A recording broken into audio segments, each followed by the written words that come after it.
بسم اللہ الرحمن الرحیم السلام علیکم ورحمۃ اللہ وبرکاتہ۔ اللہم صلی علی محمد النبی الامی وعلی آلہ وسلم تسلیما کثیرا کثیرا کثیرا۔ پچھلی ویڈیو بھی میں نے اس پر بنائی تھی، اس میں کچھ اور باتیں بھی ذہن میں آ رہی تھیں کہ جیسے بخاری شریف کی یہ روایت جو حضرت جریر بن عبداللہ رضی اللہ تعالیٰ عنہ سے روایت ہے کہ حضور صلی اللہ علیہ وسلم نے مجھے ان تین چیزوں پر مجھ سے بیعت لی: بیعت النبی صلی اللہ علیہ وسلم علی اقامت الصلاۃ و ایتاء الزکاۃ و نصحی لکل مسلم، کہ آپ صلی اللہ علیہ وسلم نے ان تین چیزوں پر مجھ سے بیعت لی کہ نماز کے قائم کرنے پر، زکوٰۃ کے ادا کرنے پر، اور مسلمانوں کے ساتھ خیر خواہی۔ اور مسلمانوں کے ساتھ خیر خواہی کا کیسا جذبہ جو صحابہ حضور صلی اللہ علیہ وسلم کی یونیورسٹی سے فارغ تھے ان کے اندر کیسا پیدا ہوا کہ یہ حضرت جریر بن عبداللہ رضی اللہ تعالیٰ عنہ گھوڑوں کی بہت اچھی نسل کی پہچان رکھتے تھے۔ تو انہوں نے اپنے ملازم کو بھیجا، خادم کو بھیجا کہ بھئی جا کے بازار سے گھوڑے کی ضرورت تھی، خرید کے لے آؤں۔ تو وہ گیا اور اسے مارکیٹ سے جا کے بازار میں کوئی گھوڑا بیچ رہا تھا، تو اس سے جو ہے انہوں نے طے کرا کے 300 یا 400 درہم میں خرید لیا، اور گھوڑے کو لے آیا، کہا بھئی اچھا مالک کے پاس آ جاؤ، وہ پیسے دے دے گا۔ تو وہ گھوڑے والا بھی ساتھ آ گیا، گھوڑا بھی آ گیا۔ انہوں نے کہا جی گھوڑا میں لے آیا ہوں۔ انہوں نے کہا دکھاؤ کیسا ہے۔ انہوں نے دیکھا تو وہ سمجھ گئے۔ انہوں نے کہا کتنے میں تم نے اسے معاملات طے کیے؟ انہوں نے کہا 400 درہم میں۔ انہوں نے کہا صحیح ہے۔ انہوں نے اس مالک سے کہا کہ میں تمہیں اس کے 500 دے دوں؟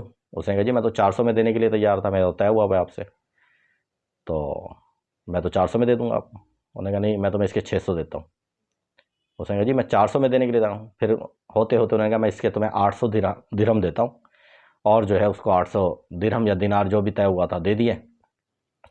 تو ان کے خادم نے کہا کہ میں تو اس کو 400 میں لے آیا تھا۔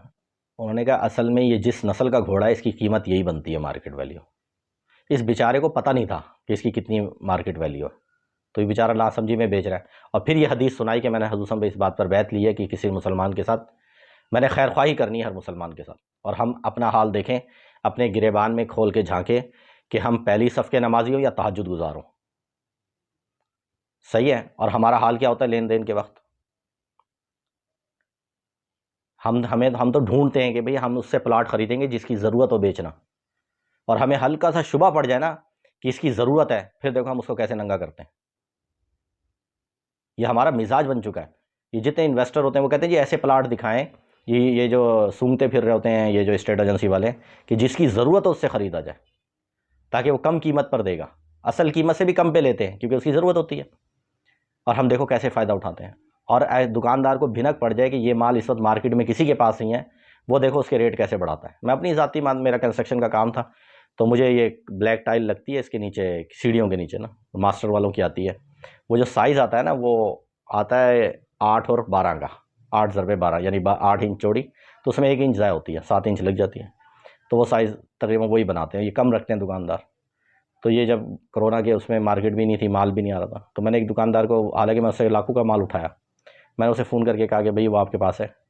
اس نے کہا میرے پاس ہے، اور اس نے فوراً خود ہی کہہ دیا، اس نے کہا میں آپ کو 1350 روپے میٹر دوں گا، اور اس کا ایکچوئل ریٹ جو ان کے پاس تھی یا جو کہہ رہے تھے ہم منگوا دیں گے، مجھے جلدی ضرورت تھی، انہوں نے کہا 950 روپے ہے اس کا ریٹ۔ اور اس نے کہا، اس نے پھر میں نے اگلی بات ابھی میں کرنے ہی لگا تو اس نے فوراً کہہ دیا، اس نے کہا یہ مارکیٹ میں بھالپور میں کسی کے پاس بھی نہیں پڑی ہوئی، تو میں تو آپ کو اسی ریٹ پہ دوں گا۔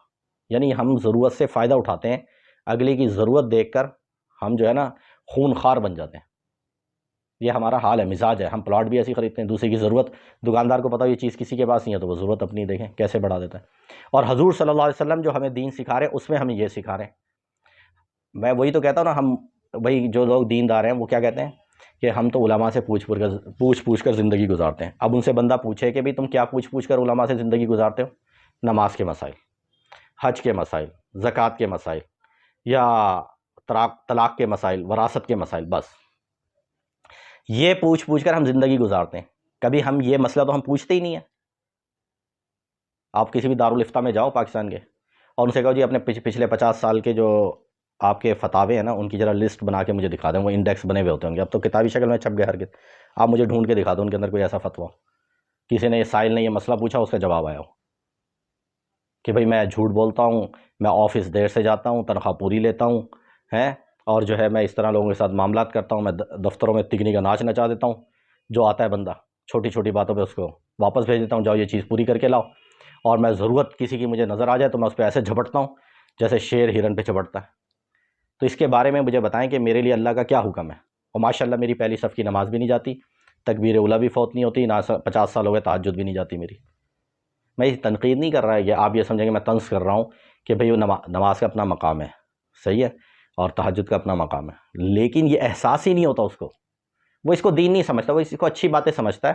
تو اس لیے مفتی صاحب سے یہ مسئلہ بھی نہیں پوچھتا. آپ کسی مسجد کے امام صاحب سے پوچھ لیں کہ بھئی آپ کے پاس یہ لوگ نمازی مسئلہ پوچھتے کیا کیا مسئلے. یہ 3-4 مسئلوں سے ہٹ کر کہیں بھی نہیں جاتی امت، بھئی یہیں گھومتے رہتے ہیں ہم. اور ہم دیکھیں کتنے لوگوں کی ضرورت سے فائدہ اٹھاتے ہیں، کتنا بڑا ہم ظلم کر رہے ہوتے ہیں. بھائی دوسرے کی ضرورت کیا فائدہ اٹھانا، آپ اس سے اصل قیمت پر لو، بلکہ اگر اللہ نے آپ کو دیا تو آپ اس پر احسان کرو کہ بھئی یہ تو اصل قیمت تھی آپ کی چیز کی، لہٰذا میں آپ کو اوپر اس لیے دے رہا ہوں کہ آپ اپنی ضرورت پوری کر لو.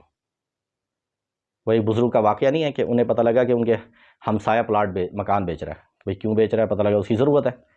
تو انہوں نے اتنی قیمت اس کو ہدیہ کی، انہوں نے کہا آپ ادھر ہی رہیں اور یہ پیسے ہیں آپ کی قیمت کے، اور ان سے مکان بھی نہیں لیا. ایسے ایسے واقعات ہیں. تو سخی کس کو کہتے ہیں؟